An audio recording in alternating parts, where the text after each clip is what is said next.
আসসালামু আলাইকুম ওয়া রাহমাতুল্লাহি ওয়া বারাকাতুহু। প্রিয় দর্শক দেখুন, একদম ছোট একটি পেয়ারা গাছ। এই পেয়ারা গাছে কিন্তু অনেকগুলো পেয়ারা ধরেছে। এই যে একটু কাছে নিলে দেখবেন যে কি সুন্দর পেয়ারা ধরেছে গাছে। আমরা আজকাল পেয়ারা খাই ঠিকই, কিন্তু পেয়ারা ফরমালিন মুক্ত পেয়ারা কিন্তু পাই না।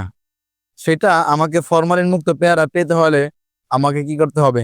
গাছ লাগাতে হবে। গাছ লাগানোর মাধ্যমে আমি ফরমালিন মুক্ত পেয়ারা খেতে পারি। কিন্তু বর্তমানে আজকে ফরমালিনের ছড়াছড়ি, ফরমালিন ছাড়া কোনো ফল পাওয়া যায় না।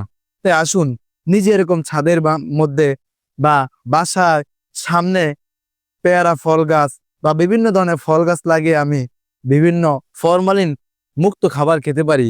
আপনারা এখানে দেখুন, এখানে রয়েছে ড্রাগন।